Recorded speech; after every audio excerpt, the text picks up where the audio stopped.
Ashama harka fuunee jaallatamtoota fi kabajamtoota ijoollee Oromoo umurii keessan bakka jirtanitti nageenyi fi araara Waaqayyoo isiniif haa baay'atu akka mul'atan nagaadhaan nagaa qombolee galata Rabbii akkuma nagaa buleessinis immoo akka nagaa walitti Waaqayyoo irraa guddaan qaba akka nagaa keessanii warri chaanalii yaabadis taata sarsaraa laayik share komentinaa guddaa warra disitaatan immoo seenatu maatiin haatarasin jedha akkam nagaadha turtii qorri akkam qorra kinumura gannisini ya danda'udha anas sudaraalee kana soorbaadha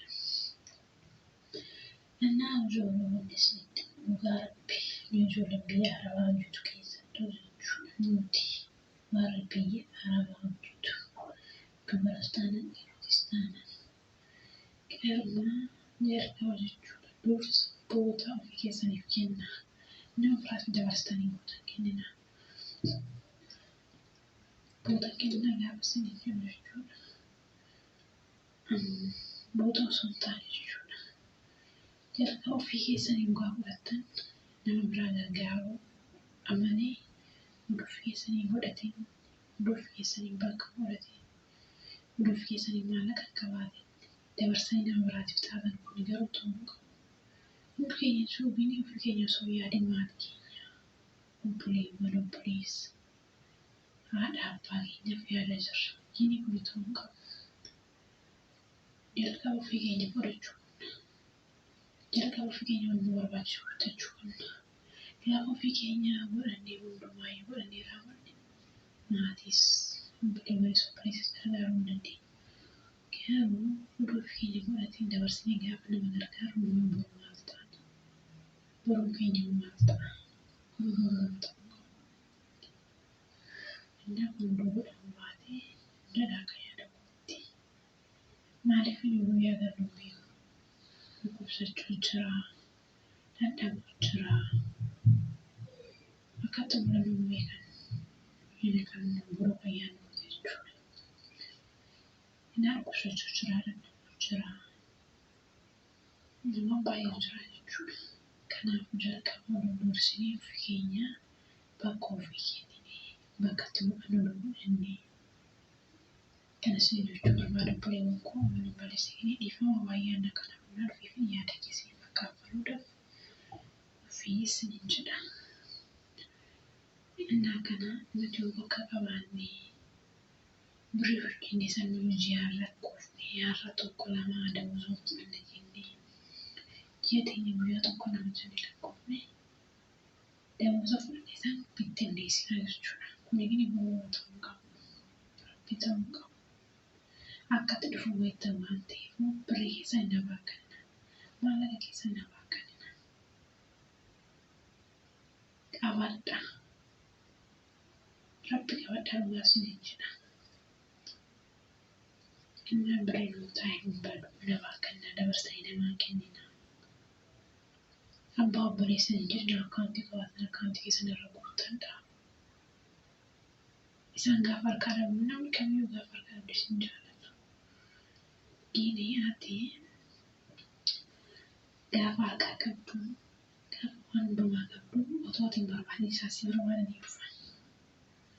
Ati gini rakkate taanan yookiis dhukkube taanan namni garagalee si ilaalu hin jiru jechuudha.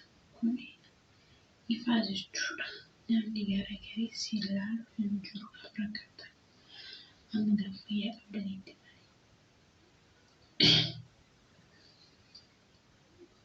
nama akkasiisanii jira. Jalqaba ofii keessanii footoo ofii kennitanii baay'ee natti tola. Nama akkanaati. Nuti boruu waan irra geenyu akkamitti akka galuu hin beeknu Waaqayyo beeka malee. Akkamitti irra jirus hin beeknu Waaqayyo qofa beeka. Innaa kanamee asii galtee jechuudha. Ijoollee warra biyya jirtan beektanii warra galtanii jirtan. Isti asumaa biyya galaatu jechuudha. Warra guddaa turaatu. Torbee tokko torbee lama taatu jechuudha. Maal torbee lama ji'a lama ji'a sadii jechuudha. Ni kaardiin kutaa dabra shanaa hin beektiin. Ati biyya turte dhufteetti calibration gochuu danda'u manjala. Kuni garuu ta'uu qabu. Maaliifi gaafa qabdu asxaa gaafa faayinaans namaan jedhanii gaafa bakka dhabdanii akka qoshaa'itti nama laala. Kuni garuu ta'uu qabu qabu. Kanaaf maallaqa keessan qabadhaa isin jira buleewwoo nama keessanitti fayyadamaa ofii boota ofii kenna ofii keessanii guuradhaa lafa bitaa mana ijaaraa kana sochuu dadhabbii keessan qabadhaa harkatti qabadhaa gaafa galtan hunda barbaadanii boobaan inni itti boqotan itti tadassatan itti gammaddan itti boontan yoo qabaatan jechuudha. Yoo danda'u yeroo ta'iyyaa gadi bu'ee yeroo biyya waan akkanaa fudhatee yeroo biyya bakka akkanaa jira ani eessa jiraatan sammuu keessan uffata soortanii jechuudha. Yoo harkaan qabaanne jechuudha. Yoo harkaa qabdan immoo godhachuu baattanis birrii harkaa qabatanii godhatan waan ta'eef akkuma hiriyoonni kee gaaddanyyoonni kee barsiisanitti nama godhachuu danda'uudhaati. Nama kanaaf tasbaa kurtinaa jabaadhaa bakka jirtanitti fayyanaaf ta'a. Baay'ee tokkos jaaladhaa sana jechuu barbaada. Waan akkanaati. Dhaabbileewwan koo kanas jedha.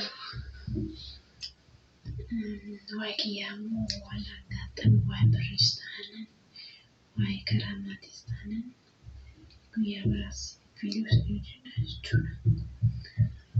Har'a sun taane gisee biraas ni hojjedha. Dalagaa irratti waan ta'eef har'a natti tolu. Nagaan tura argee gaarsiin nagaan oola. Guyyaa gaarsiin faata waa'ee tokkos jaaladha. Warra disii maatii naasoo barbaadu maatii nafta warra maatii nafta jabeessa jettanii guddaa isaa galata manaaf jiraadha isin jedha. Ciao.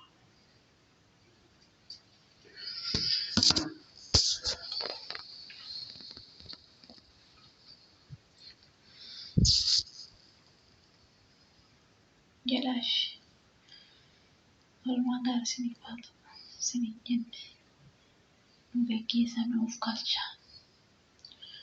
Amma baay'ee gammadee jiras keessas akka laanii fi jawaar mana hidhaatti ba'anii baay'ee gammadee jira. Oromoo tokkotti gammadee rabbi baay'ee nama gammachiisu dhugaa waaqa gammachuun kana caalaa wayisa jira hunduu ta'e. Innaa kana isin jedhashee.